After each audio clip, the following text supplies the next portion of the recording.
Hello, welcome back. We'll be dissecting the Simpsons family trauma. Now, The Simpsons is a pretty interesting show. Like, it is well versed, it's like covers a lot of stuff.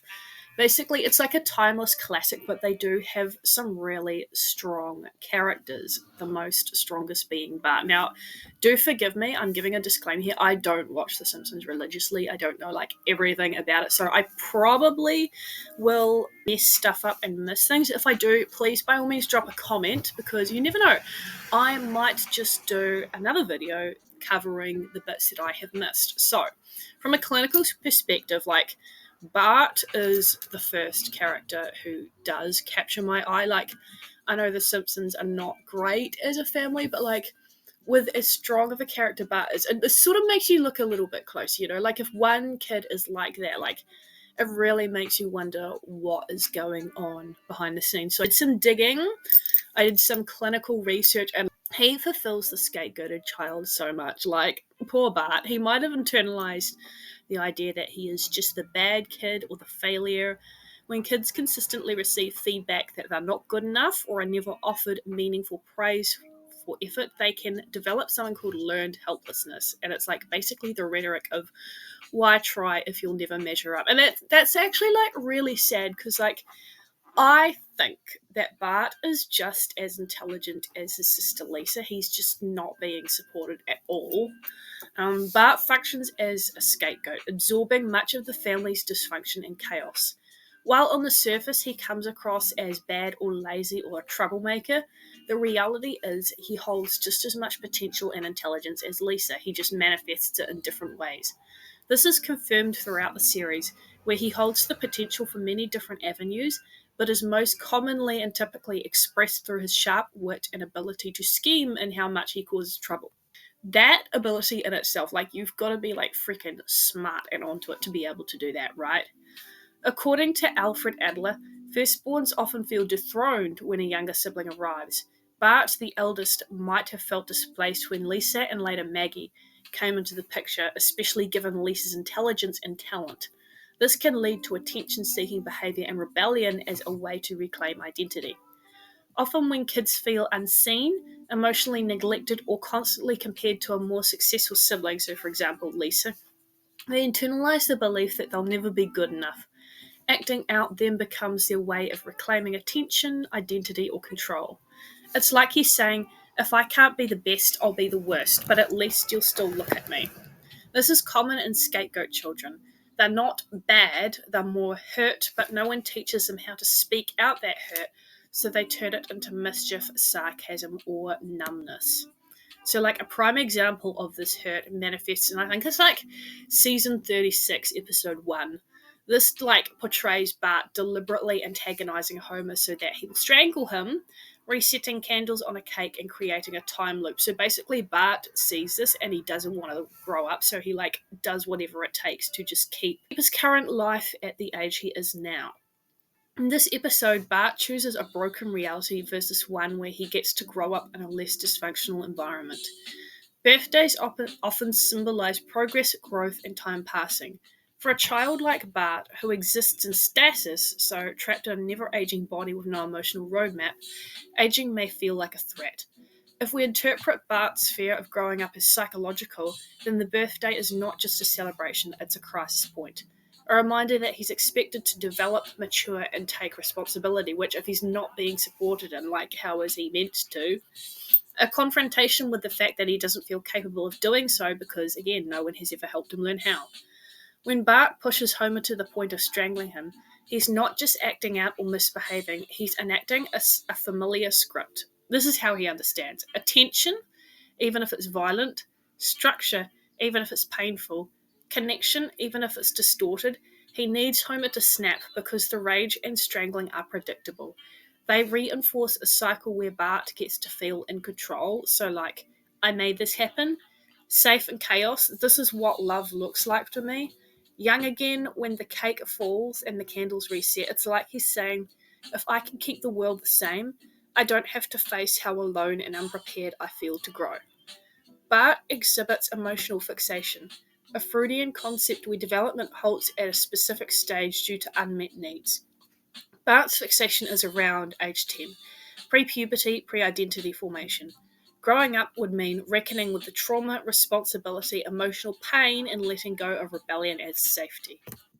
So here I've also made like an additional slide exploring Bart's emotional world and family role. Throughout The Simpsons, Bart really talks about feelings, but the few times he does, like when he really wants or Marge's approval or feels rejected by her, shows a child who deeply wants to be loved, but doesn't know how to receive love except through chaos. Like, and for example, in one episode when he gets a big brother figure because Homer keeps failing him, he thrives, but then the moment that attention is taken away, he goes back to spiraling. Bart's underachievement and misbehavior serve as a distraction or outlet for the family's tension. If Bart's love language is acts of service or quality time, but Homer is often physically and emotionally absent or volatile, Marge tries, but even she admits she understands Lisa more. Bart has to essentially fend for himself emotionally, so his acting out becomes his language. Lisa, by contrast, fits the golden child archetype: exceptional, praised, and high achieving, often shouldering the emotional hopes of the family. These roles can become fixed early in life and persist into adulthood unless disrupted. So, what could help Bart heal? Well, number one, he needs a secure attachment figure. Bart lacks a consistent, attuned caregiver who sees him beyond the label of troublemaker. Someone like a teacher, mentor, or therapist who can reflect his core worth back to him, call him in, not out when he messes up, be non reactive to his provocations, understanding that his defiance is often a cry for closeness. What this changes is that it would begin to rewire his attachment style from avoidant or disorganized to a more secure one. He could start to believe relationships don't have to equal rejection, punishment, or performance. Number two, he needs space to articulate his inner world. Bart doesn't have emotional language. He's all behaviour, little insight, because no one models it for him. If someone taught him to name emotions instead of acting them out, so for example, I feel sad, instead of setting something on fire. If someone took him seriously when he expressed vulnerability, not mocking or ignoring it, this would help change the way he views emotions as weakness or threats. He might learn to pause before spiraling and realize he can be heard without having to scream or act out. He also needs strength-based reframing. Given that Bart is so clever and quick-witted, and also socially smart, mechanically inclined, and resilient, but none of these are nurtured.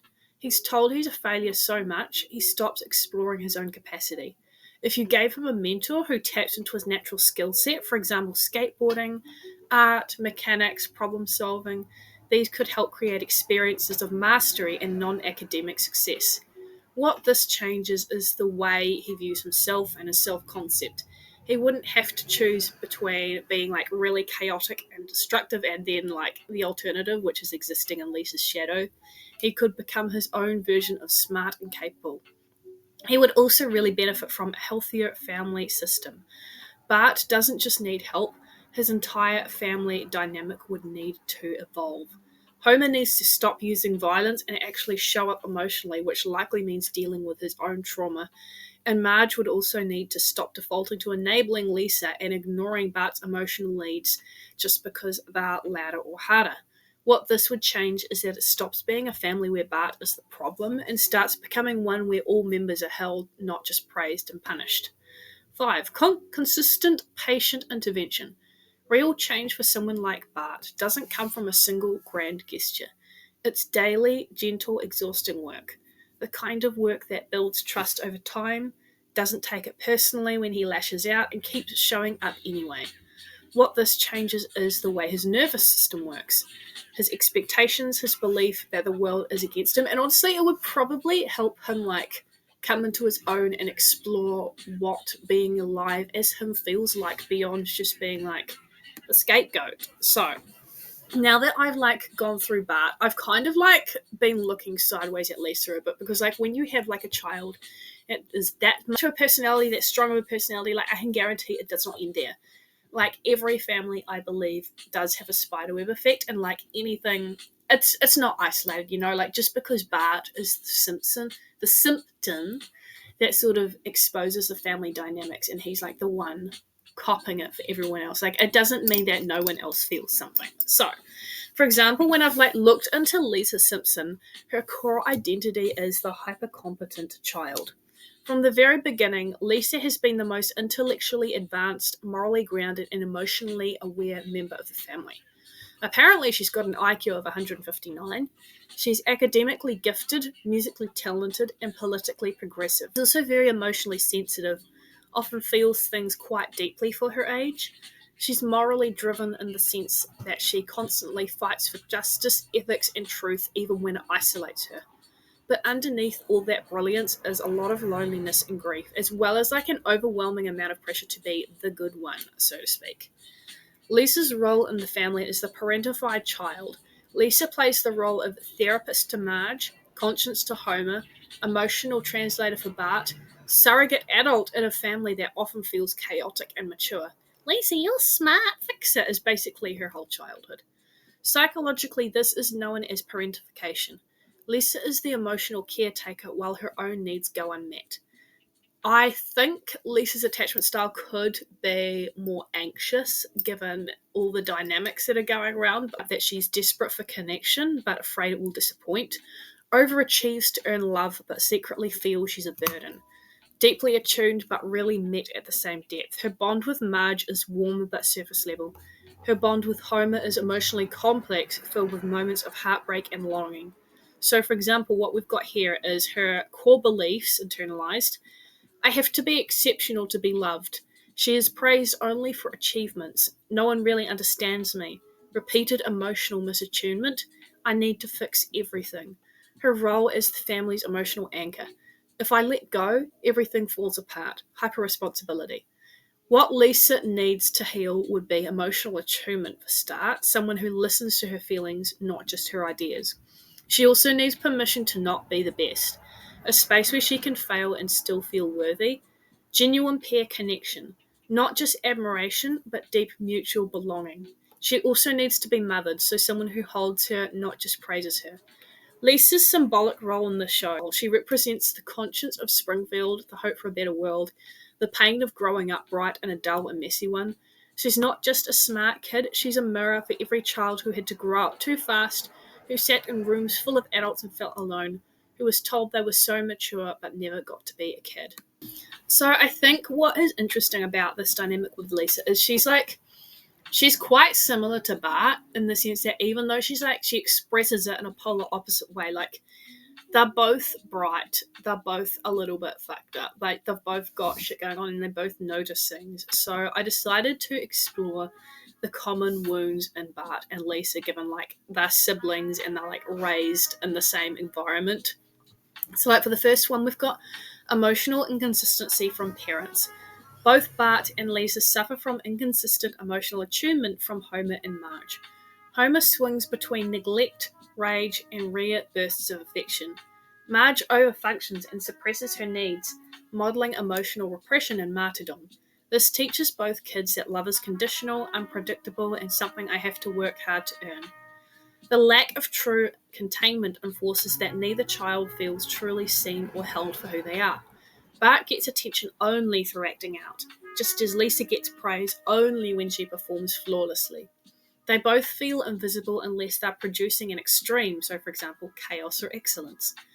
Bart often acts out to gain attention, suggests this could suggest attachment issues, but it could also suggest that he does not have the tools to express how he's feeling.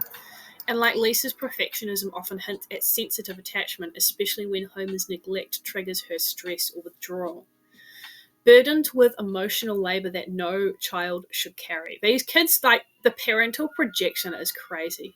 The kids both absorb projections of their parents' unprocessed pain. So, Bart often carries out Homer's shadow, so laziness, rebellion, underachievement, while Lisa is Marge's idealized self.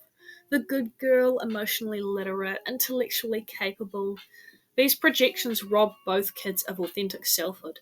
They aren't raised for who they are. They're raised to manage the unmet needs of their parents. Lisa's intelligence, talent, and emotional insight throw Bart's struggles into a sharper contrast.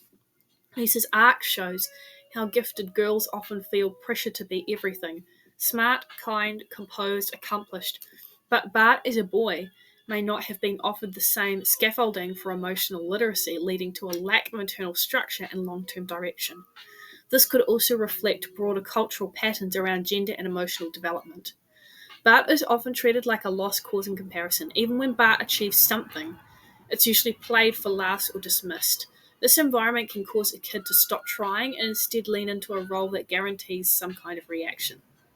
And then we've got this other point, isolation within the family. Despite being siblings, neither child has a true ally. Lisa is often ridiculed or dismissed for being too much, while Bart is punished and misunderstood without anyone asking why he behaves the way he does.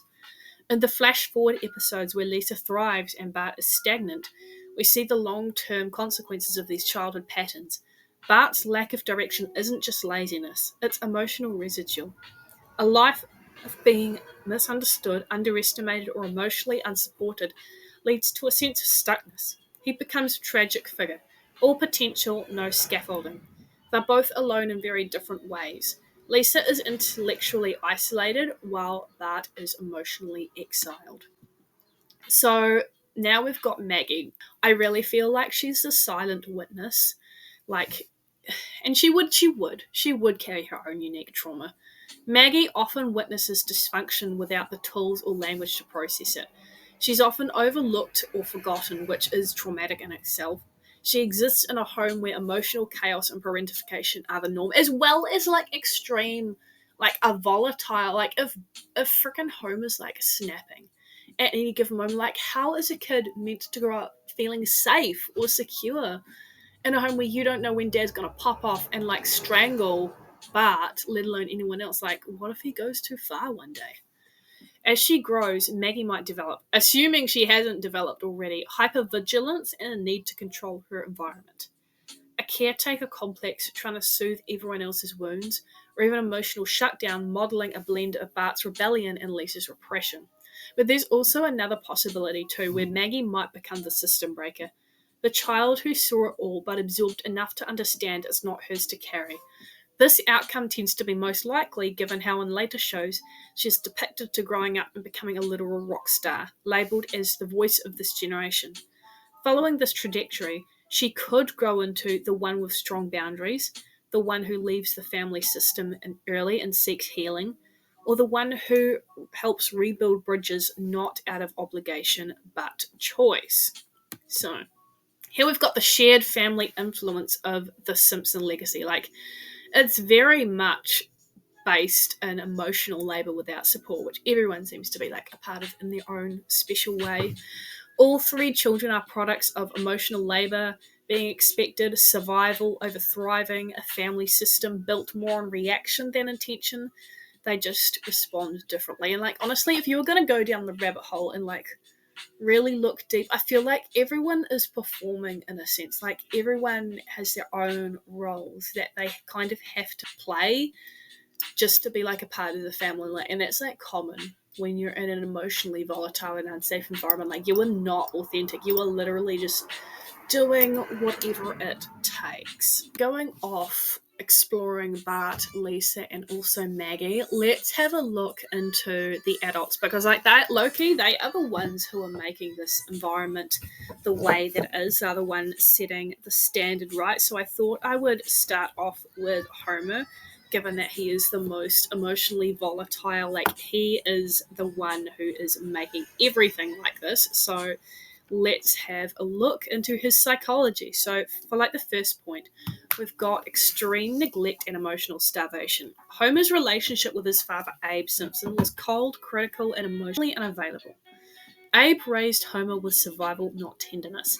There's little to no memory of nurture, safety, or approval in Homer's childhood.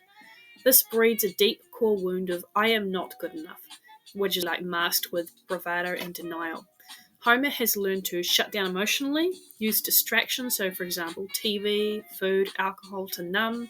He avoids responsibility because responsibility was always coupled with punishment, not support. He's got stunted emotional development. Homer never learned to regulate his emotions because he was never taught how.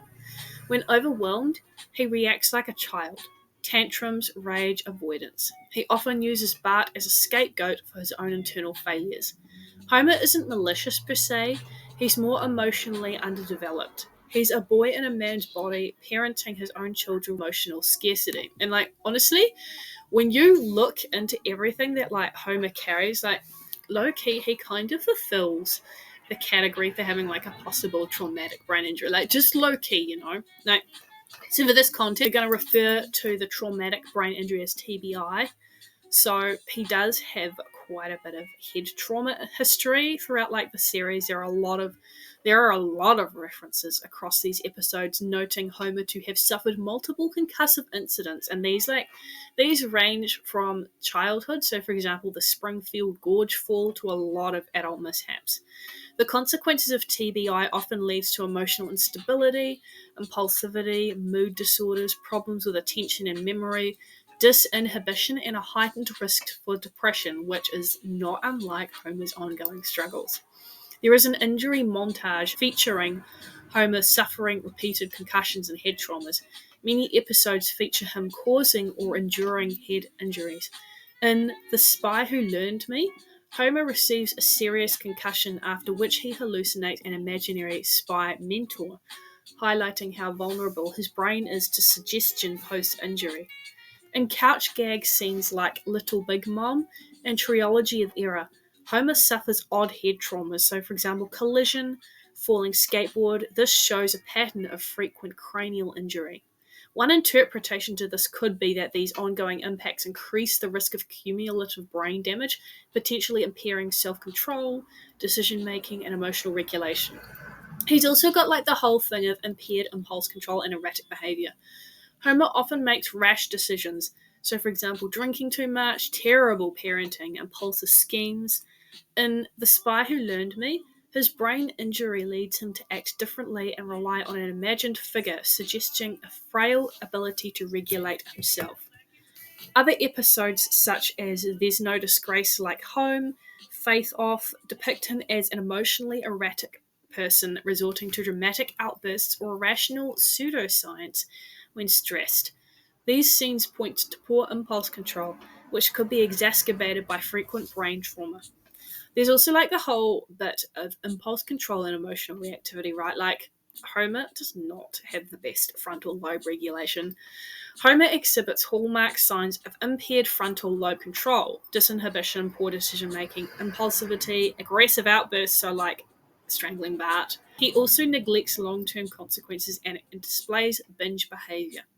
His explosive responses, so like rage over trivial things, excessive drinking, abrupt job quitting, these all align with impulsive tendencies and low inhibition. Homer's repeated head trauma likely diminishes his impulse control and cognitive flexibility.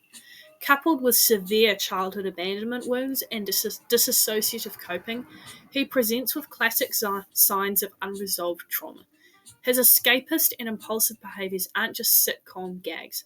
They're vital clues to a deeper, untreated psychological and neurological profile. And like low key, when you go down the rabbit hole, Homer is such like a complex and layered individual that I actually had to add an additional slide which further goes into all his further trauma. So, like, as you can see, he's not like just like displaying symptoms of like the physical head injuries. Like a lot of the shit that he like puts out also, it doesn't look great. Basically, is what I'm trying to say. Like we've got several factors. The main one being early abandonment and emotional neglect. His father, Abe, was emotionally distant. His mother was largely absent during formative years, which leads to deep-seated feelings of worthlessness, insecurity, and poor emotional regulation.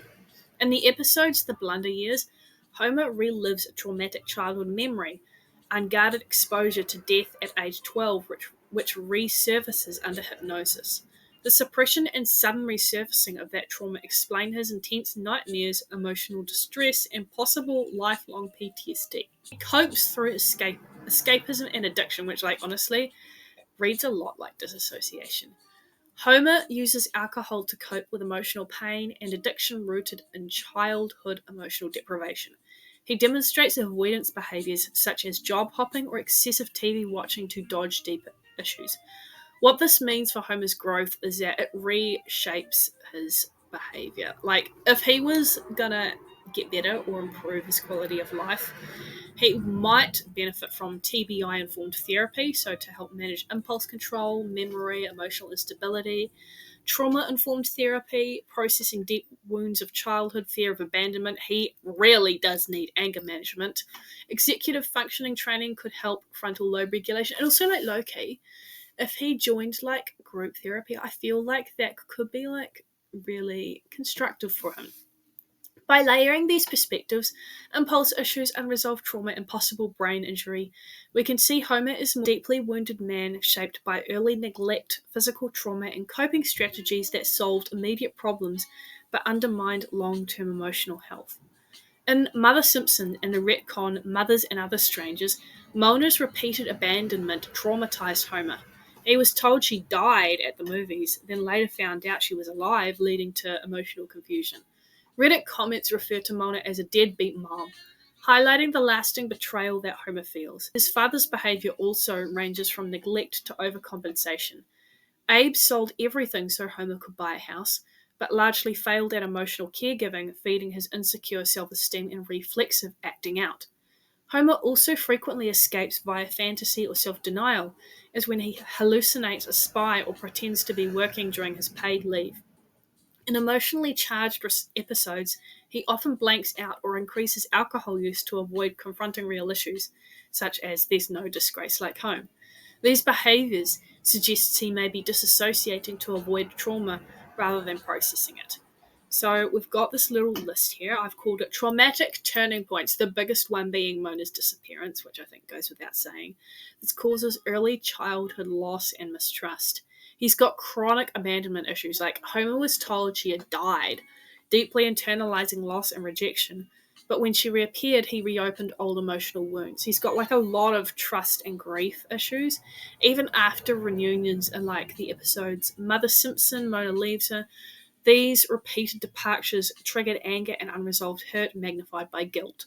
Homer's tearful pleas to say goodbye before finding out she had died. And then there's like the bedwetting relapse. In the episode How I Wet Your Mother, Mona's presence in Homer's dreams triggered anxiety and stress responses, common when childhood traumas resurface. When he believed his mother was dead, Homer mourned this as a child, internalized the intense wounds, and then like the repeated near deaths and final passing. Staged death, the farmhouse incidents, and eventual cremation all intensified grief and disrupted his emotional foundation, which, given everything we know about Homer, like, he is probably seriously fucked up in regards to anything about death. Like, I don't think he has the tools to cope with it at all well. He has deeply unstable attachments. Mona's inconsistent presence has bred deep abandonment wounds. Grief, guilt, regret, and longing cycle through his character, explaining his impulsiveness, emotional outbursts, and fear of loss. Each near return, followed by disappearance, has reinforced Homer's fragile sense of emotional insecurity. Confronting mortality, in episodes such as One Fish, Two Fish, Blowfish, Bluefish, these all echo the themes of Homer's fear of death being deeply rooted in loss and trauma.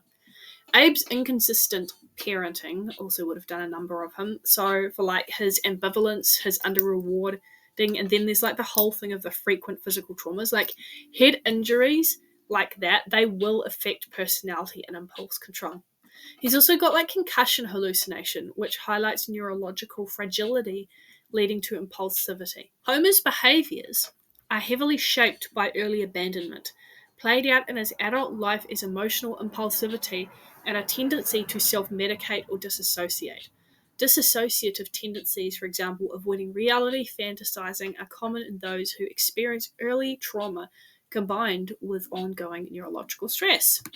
So, when we delve into Homer a little bit more, we inevitably reach his mother, Mona Simpson, the woman who started it all. Mona Simpson grew up under the care of her college-educated mother after her parents divorced when she was 5. Her upbringing was marked by intellectual curiosity and cultural richness, but also emotional disconnection due to instability and frequent relocations. As a teenager, Mona turned to reading and writing to find identity and escape, activities that, though ridiculed, nurtured her emotional sensitivity and intellectual independence. Initially a 1950s small-town cocktail waitress, Mona's worldview shifted dramatically in the 1960s, influenced by counterculture figures such as Joan of Arc. She embraced the hippie movement and became deeply involved in political activism, particularly protesting unethical germ warfare experiments. Her participation in the destruction of Mr. Burns' biological weapons lab marked a turning point. It wasn't violence that drove her, but a moral imperative, risking her safety to oppose injustice. Her subsequent fugitive status required leaving her husband Abe and young son Homer, an act that fractured her family and defined her identity. Mona's activism gave her purpose but distanced her from maternal roles. Her decision to disappear came from a desire to protect Homer from legal fallout, not from a lack of love. Over the years, she maintained contact through secret care packages. I don't think Homer ever received any of those. But her absence left Homer feeling betrayed, contributing to long-standing emotional wounds and insecure attachment. While Abe remained present, albeit flawed, Mona's idealism posed a different kind of instability, one of uncertainty, longing, and emotional contradiction. Her later reappearances in light episodes such as Mother Simpson and Mona Leaves Her reveal a woman torn between two selves, principled activist and regretful mother. Despite attempts at reconnection, she consistently prioritized her cause over family, leading to unresolved grief, especially for Homer. Even in death, her legacy evokes pain and pride. Psychologically, Mona represents the cause of moral conviction, demonstrating that fighting for societal change can conflict with nurturing close relationships. Her story embodies scenes of ideological sacrifice, guilt, identity dissonance, and emotional fallout that echo across generations. Homer's journey, from resentment to reconciliation, mirrors Mona's own inner conflict, a deep desire to do good even at the expense of those she loved the most. So, when you look into Mona's background, because I think it goes without saying that she is also quite a complex character, she would have had her own stuff going on to make her like that. The Simpsons doesn't really detail Mona's childhood explicitly. Key adult traits and choices, however, may imply early life influences. Her capacity for abstract moral reasoning and social justice actions suggests she was likely raised in an intellectually stimulating environment. Her tendency to flee, avoid confrontation, and prioritize causes over closeness suggests a possible avoidant attachment style. Her radicalism implies earlier exposure to dissatisfaction with authority or traditional norms, possibly via a critical or distant parent. If Mona grew up with emotionally unavailable or authoritarian parents, she may have learned to self-regulate without seeking comfort from others. This could explain her fierce independence and later difficulty with intimate relationships, so for example, abandoning Homer despite loving him. A child in a chaotic or morally ambiguous household might overdevelop their superego to create a sense of internal order. Mona's unwavering ethics and willingness to break the law for a cause suggests she formed a moral compass as a way to survive early cognitive dissonance. Her early adulthood was marked by leaving behind small-town life. This escape fantasy is common in children who experience Mona shows signs suppression, of attachment, or emotional this suppression by emotional distance and withdrawal from close ties, leaving Homer hiding her identity. Her repeated appearances, followed by disappearance, mirror the push-pull dynamic of someone both yearning for connection and terrified of the vulnerability it requires. Freud might interpret Mona's radicalism as an overdeveloped superego, constantly suppressing her ID, so for example, desires for family life, comfort, in favour of her high ideals. She seems stuck in the identity versus role confusion or generativity versus stagnation stages, trying to leave a societal legacy while struggling to reconcile her maternal identity. Mona's moral activism reflects someone striving for self-actualization, fulfilling a deep need for meaning beyond survival. However, her lack of emotional attunement suggests unmet needs at lower levels, so like belonging or safety, which may explain her fragmented relationships. Rogers would say she lacked unconditional positive regard growing up, and her adult life reflects a constant internal split between who she is and who she feels she should be. Mona Simpson's psyche reflects not only 1960s counterculture rebellion, but also a personal history of emotional fracture. Her legacy of radical love, absence, and symbolic reparations paints a portrait of a woman who couldn't live with herself unless she lived with purpose. even if that meant leaving behind the people who loved her the most. So, when you look into what Mona Simpson might need in order to heal, she would need a space for safe emotional vulnerability, given that her core wound seems to be emotional avoidance and guilt. Mona's avoidant attachment style and moral rigidity have protected her, but they've also blocked any form of repair. She would need a consistent, emotionally attuned relationship where she isn't required to prove her worth through her action. She can sit with her guilt, grief, and love without being judged or needing to flee. She would need emotionally focused therapy as well as compassion focused therapy. She'd also need reconnection without self erasure, her core conflict being, I can't be a mother and a moral person. Mona has essentially split herself into two, so like activist versus caregiver. Healing would require a therapeutic space that helps her reintegrate those identities. Acknowledging that she left home, I can care but didn't stop and my son. She'd benefit from narrative therapy to reauthor her story and make room for complexity. I think she would also benefit from ritual or symbolic repair with Homer, given that her core harm has been abandoning her child. She doesn't need Homer's forgiveness to heal, but she needs a space to bear witness to the harm. Ideally, this would include acknowledging his pain without defensiveness, allowing herself to be seen as flawed and loving. In therapy terms, relational repair, intergenerational trauma work, self compassion for her ideological drive, given that her core shame seems to be choosing ideals over people. Mona didn't lead out of malice, she acted from moral conviction. Healing for her might involve reframing her past choices not as failures, but as contextual sacrifices, letting go of I ruined everything and moving towards I did what I believed was right and it hurt people. I can carry both. Mindfulness, self compassion therapy, or acceptance and commitment therapy could support all of this. She'd really benefit from a sense of continued purpose without running, her core pattern being purpose over presence. Mona needs to know she can still make an impact without disappearing. Healing could mean allowing herself to show up in a relationship, not just in a revolution. Discovering that connection is also a kind of activism. She'd need support integrating her values with staying, not fleeing. And when you look at how that impacts Abe, given that both are both very strong identities bouncing off each other. Abe is the quintessential traditionalist, conservative, old school, and emotionally closed. He didn't understand Mona's counterculture leanings, and after she left, he painted her as dead to Homer, guilt-tripping the family into conformity. While Abe tried to provide, his style was blunt, lacking sensitivity and often negative. Why he loved Mona despite clashes with her radical ideals. Abe was drawn to Mona's fire and passion. In flashbacks, we see Abe literally risk his life, stunt flying, to win her attention. Even amid their ideological split, there was a spark born of Woodstock's and wartime bravado, an emotional intensivity that has contrasted sharply with his practical side. So they first met and diverged paths in the 1950s. Abe is an ambitious airman, Mona is a waitress. His unconventional gesture, so for example, supersonic flight, won her heart temporarily, but once the 60s shifted everything, their paths diverged dramatically. Their marriage has collapsed under ideological friction. Mona's decision to abandon stability for moral conviction left Abe feeling resentful and Homer abandoned. Their turbulent reunions in later episodes continue to reflect both love and hurt.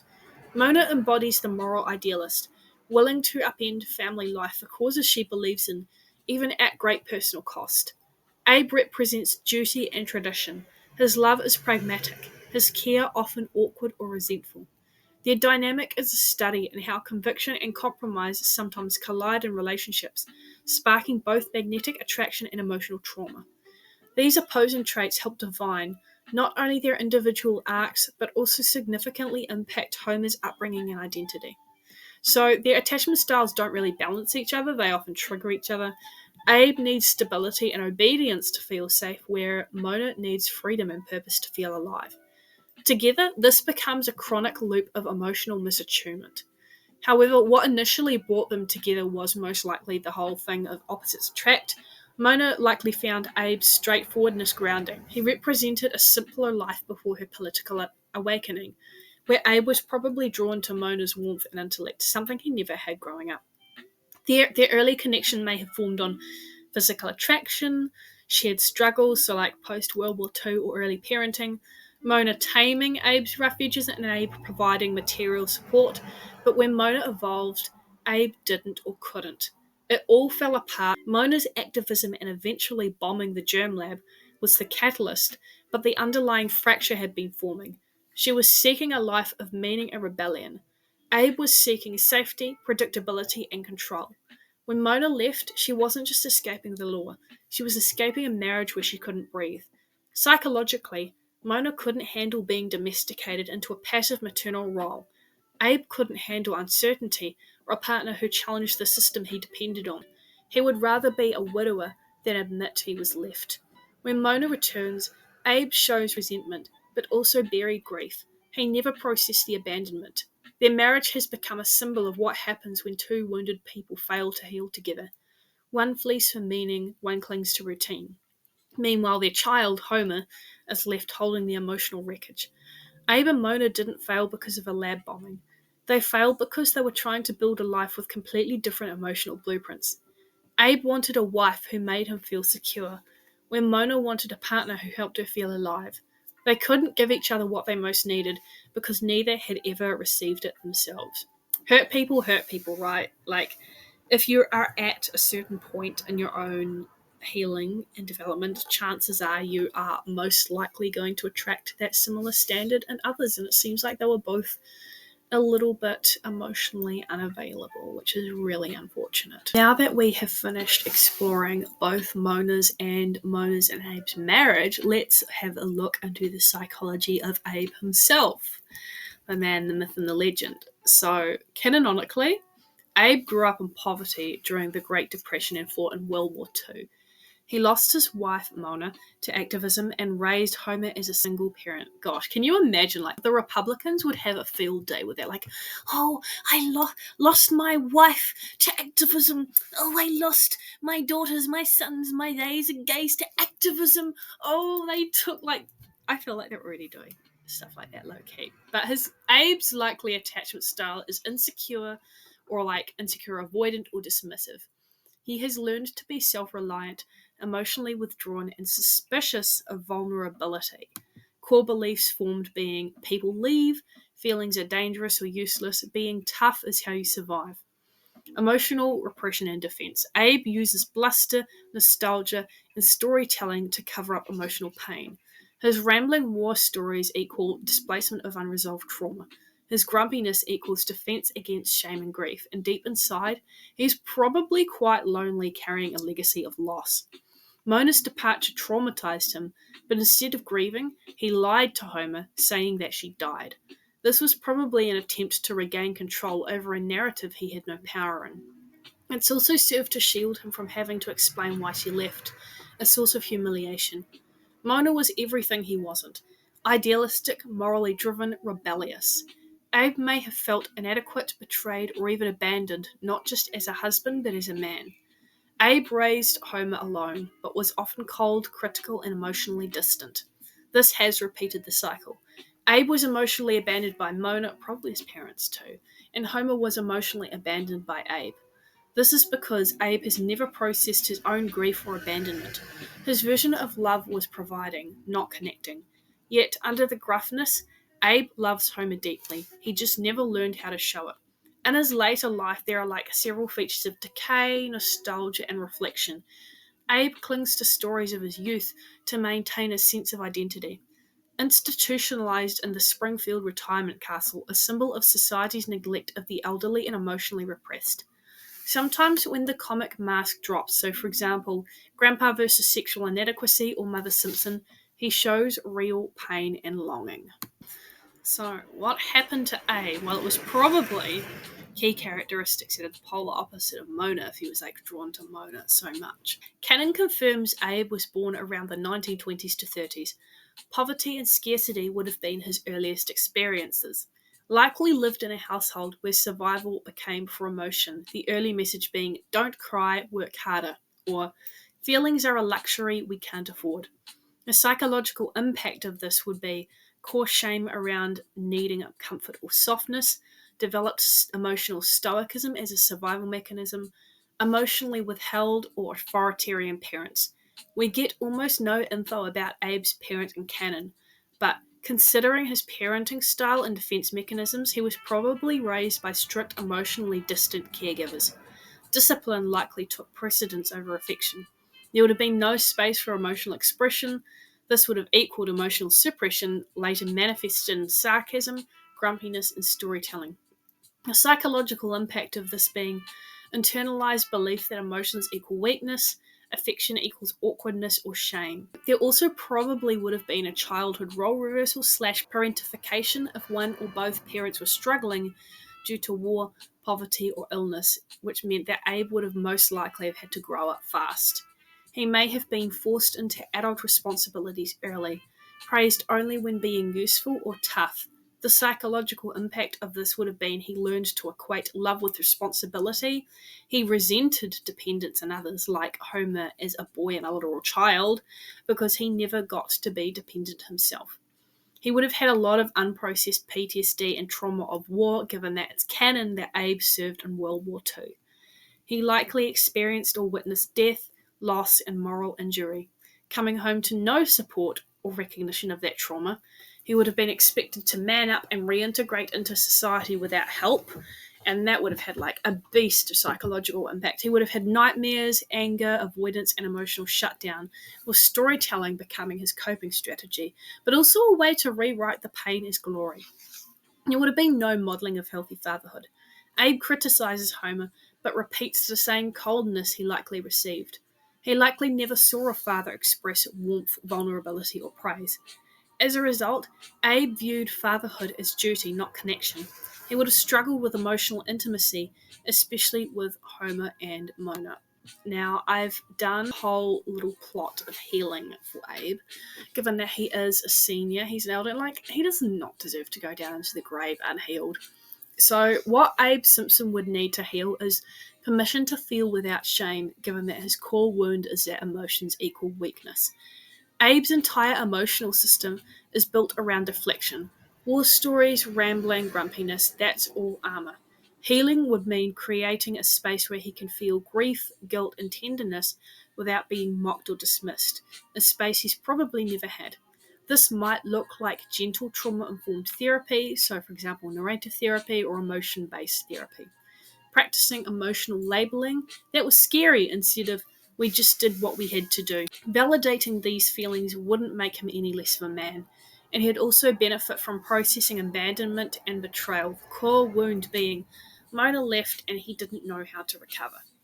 Abe was left, not just by a partner, but by the person who challenged him to grow. Instead of grieving, he buried it under bitterness and a lie. He needs to acknowledge that he was hurt and that it wasn't just fine. What healing could involve would be revisiting the moment Mona left without support, naming the feelings he never got to say. So, for example, I was scared, I felt ashamed, I thought I failed. Letting go of the lie, i.e., that she died, and integrating the truth. He'd need to repair his relationship with Homer, the core wound being, I gave what I had, but it wasn't enough. Abe was a bad father, not out of cruelty, but because he was emotionally broken and he passed that wound on. True healing involves owning that damage, not defending it. He would need a space, even if symbolic, to say to Homer, I didn't know how to love you, but I wanted to.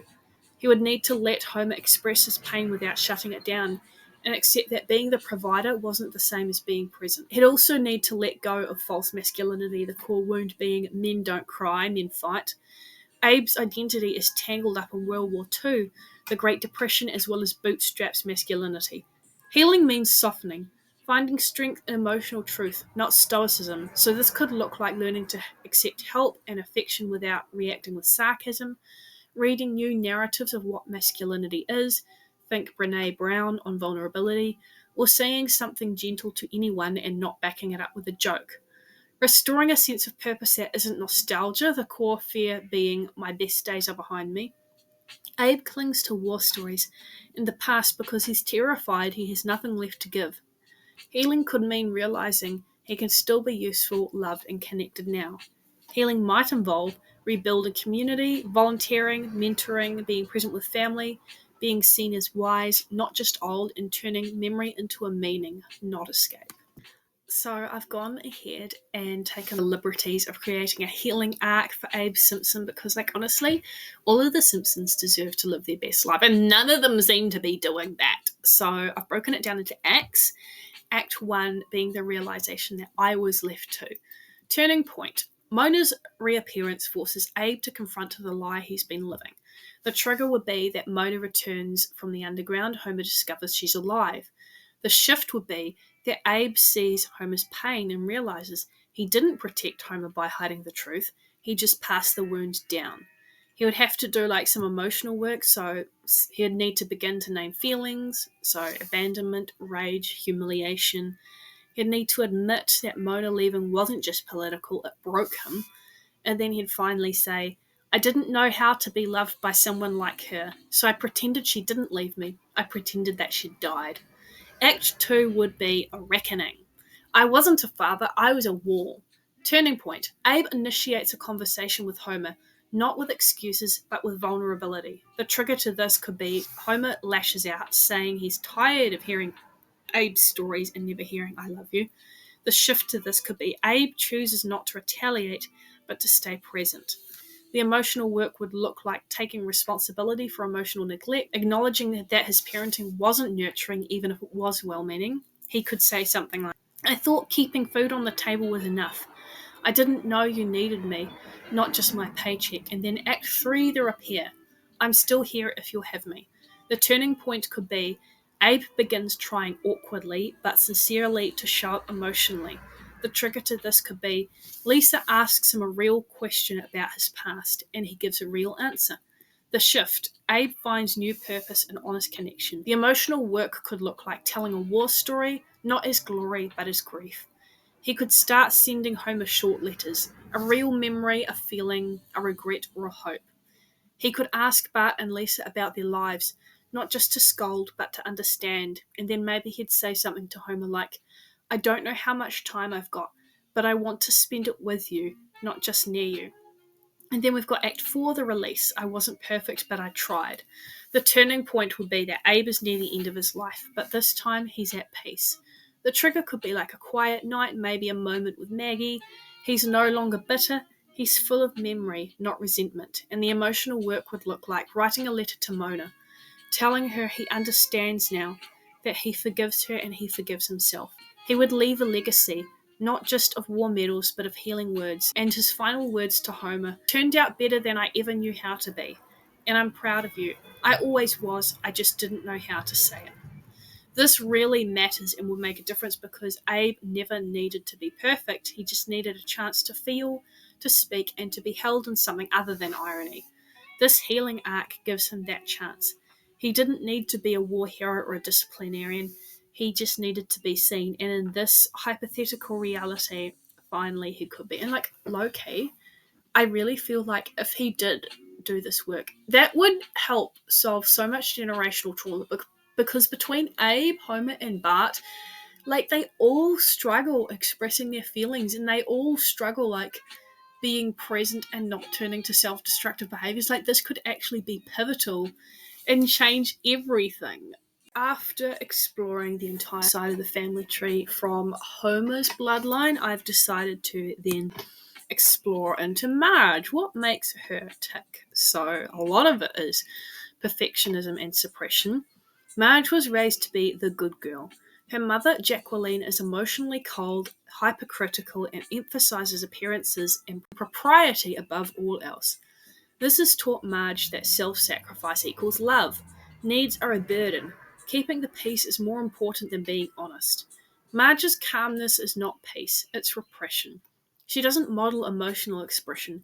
She models emotional suppression, which encourages Lisa to over-intellectualize feelings.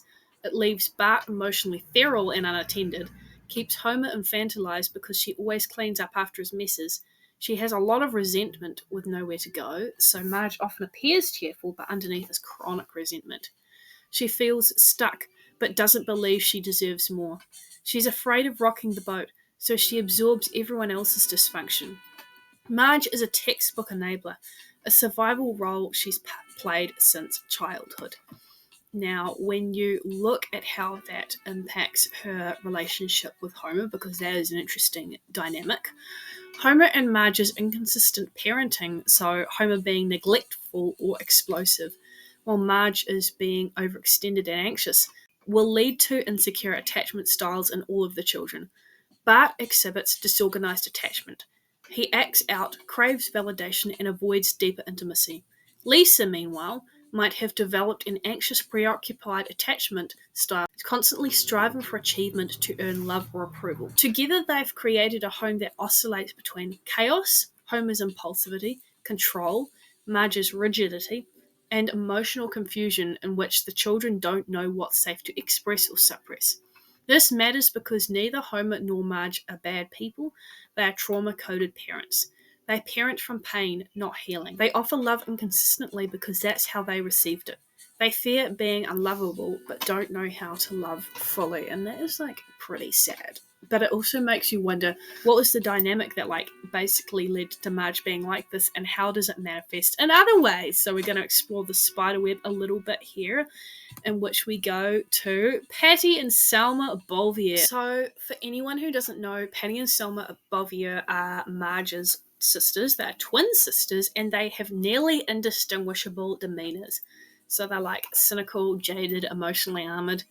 They are lifelong government workers at the DMV, symbolically a soul-crushing institution of bureaucratic monotony.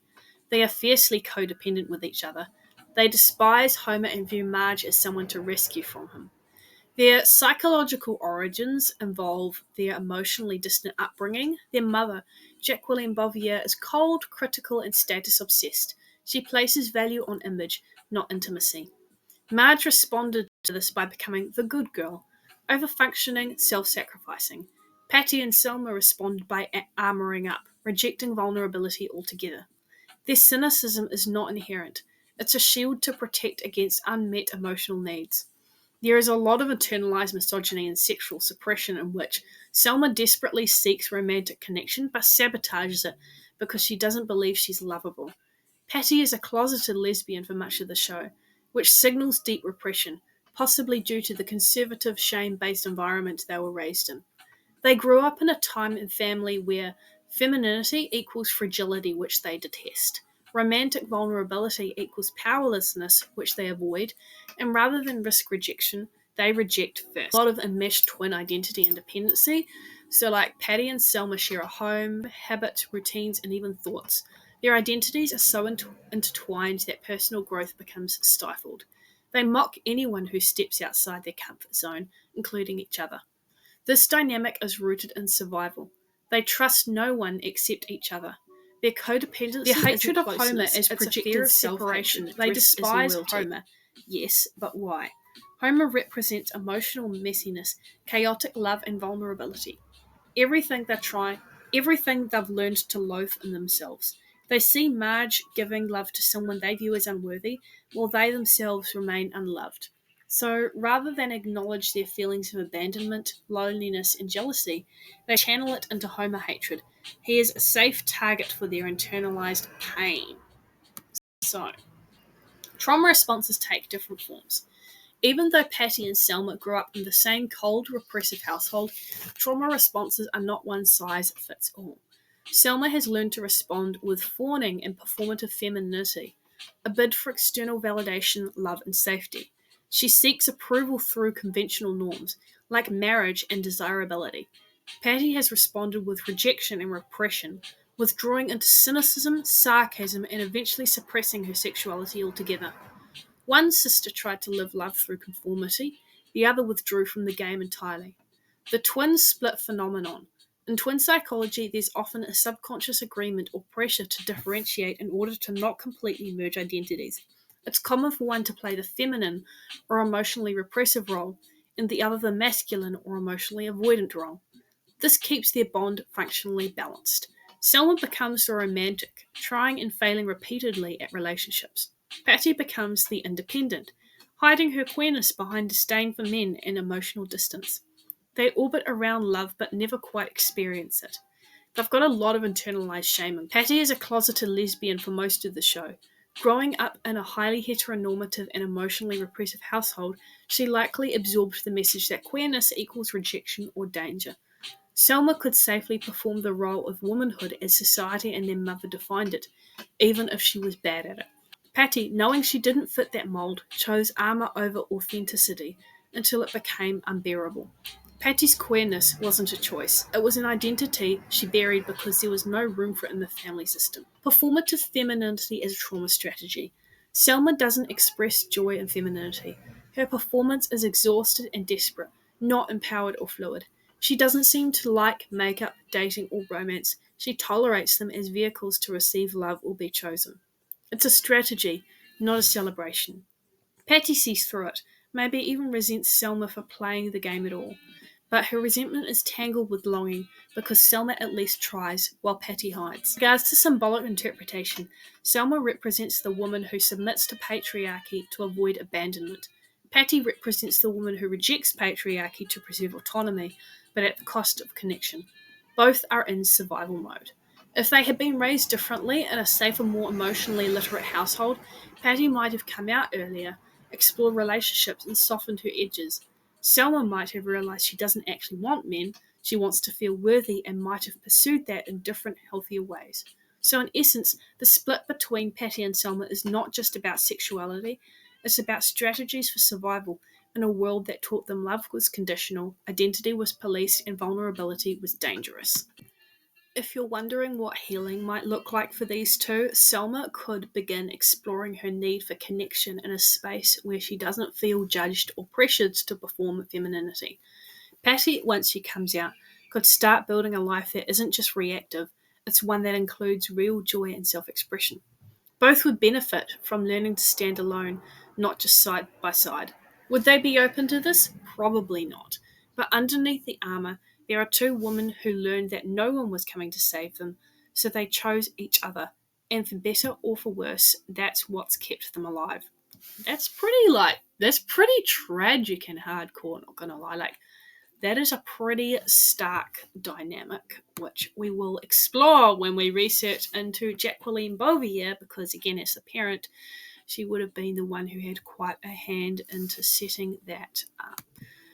So Jacqueline herself is a pretty cold matriarch. She's been shown to be emotionally distant, hypercritical, and stoic. She rarely shows warmth, rarely praises her daughters, and often comes across as disapproving, especially towards Marge for lowering herself by marrying Homer. This gives us a very strong sense of conditional love in the household. You are loved only when you conform. You are good only when you meet a certain standard. This kind of parenting style is authoritarian, high in control, low in warmth. She's quite obsessed with appearances as well. Jacqueline appears heavily invested in traditional conservative ideals, what a woman should be in society. This would have been passed down strongly to her daughters. Her influence likely included rigid beauty standards, expectations of marriage and domestic success, little room for emotional expression or alternative identities. Selma internalized this and tried to meet it through performative femininity and desperation for male validation. Patty couldn't or wouldn't meet these ideals, and thus hid her authentic self behind sarcasm and distance. There is little evidence that Jacqueline Bouvier provided emotional safety to her children. She doesn't appear to process feelings, offer comfort, or hold space for vulnerability.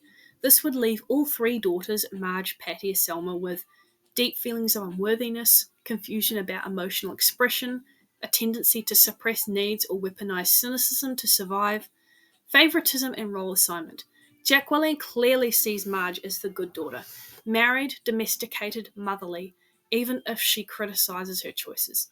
This creates a clear dynamic. Marge, the golden child, but still not good enough. Selma, the one who tries and fails.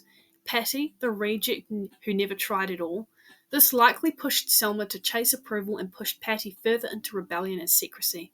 They were never loved for who they were, only for what they could become in Jacqueline's eyes. Patty also being queer would have been unthinkable in this environment, not necessarily because of explicit homophobia, but because Jacqueline likely represented the kind of mother who would withdraw love in response to anything abnormal. Thus, Patty's queerness was hidden, suppressed, and delayed, not because she was ashamed of herself, but because she already knew it wouldn't be received.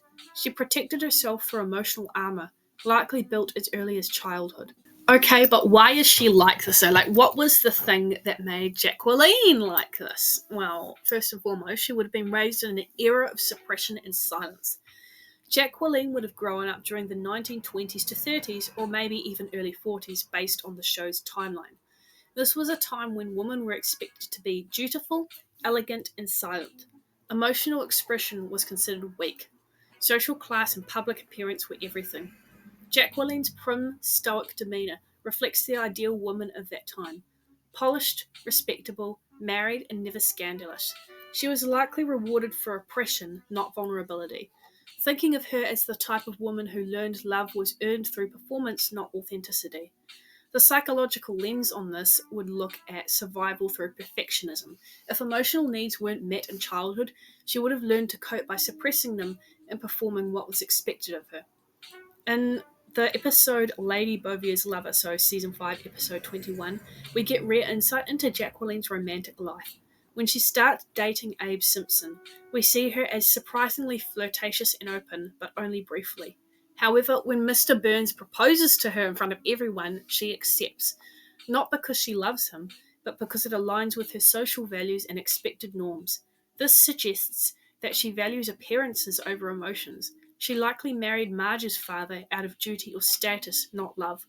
Her emotional needs were never a priority, not by her parents and certainly not by her husband. This kind of life fosters emotional detachment as armor. Her coolness is protection, not cruelty. There's also, of course, the elements of internalized misogyny and control.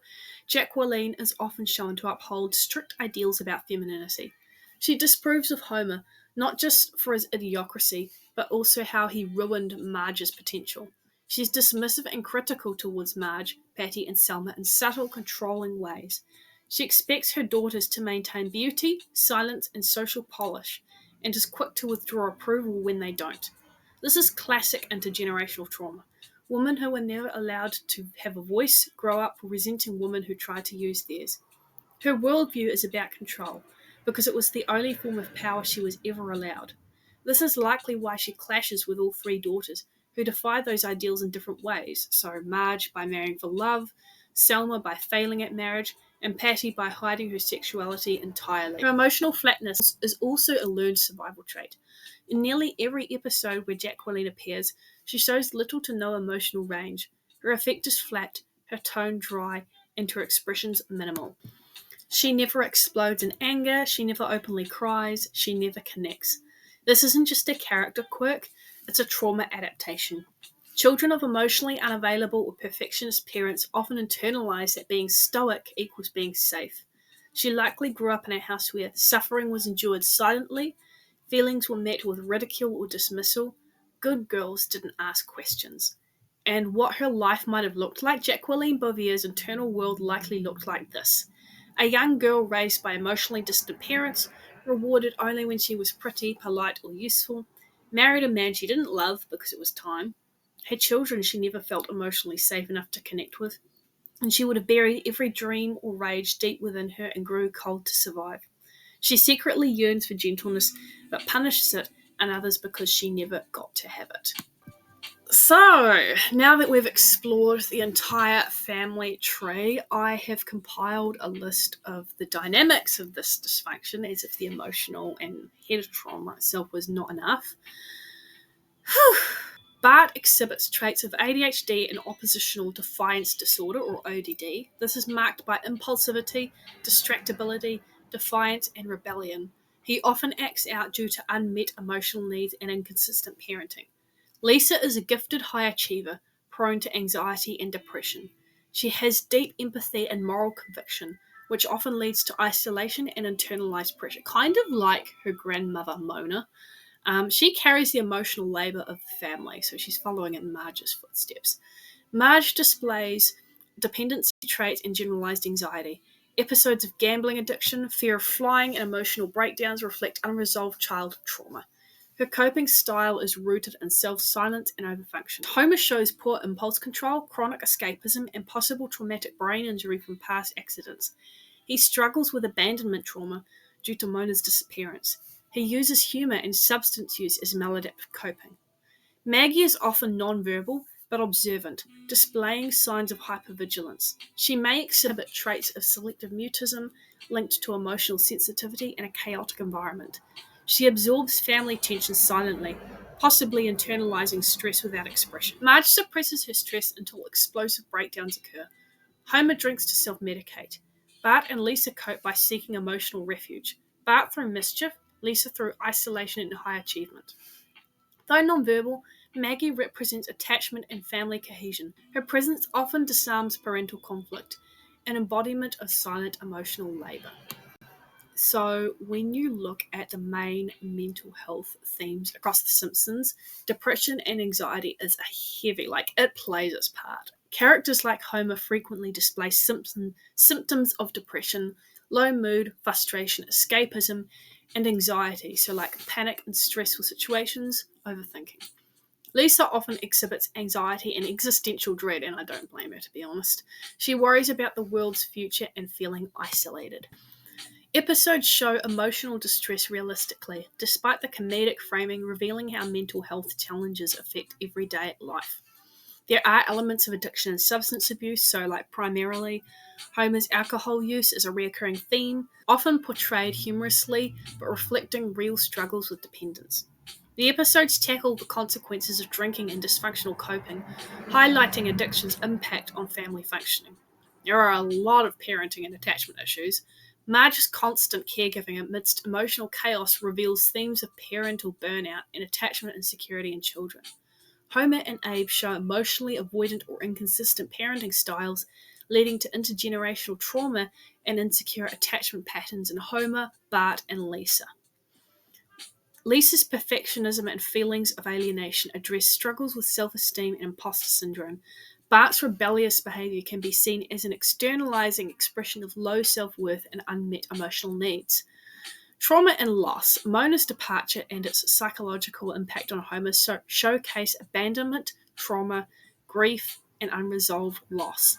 Abe's war stories reflect post-traumatic stress, including avoidance and emotional numbing. Springfield's satirical depiction includes social determinants of mental health, economic hardship, discrimination, and political corruption. The characters' mental struggles often mirror societal pressures, making the family's mental health a microcosm of larger systematic issues. Despite dysfunction, the Simpsons family as a whole exhibits moments of resilience, humor, forgiveness, community support, and personal growth. These episodes provide hopeful messages about recovery and relational repair. This matters because The Simpsons doesn't just entertain, it reflects real human psychological struggles in an accessible, normalized way.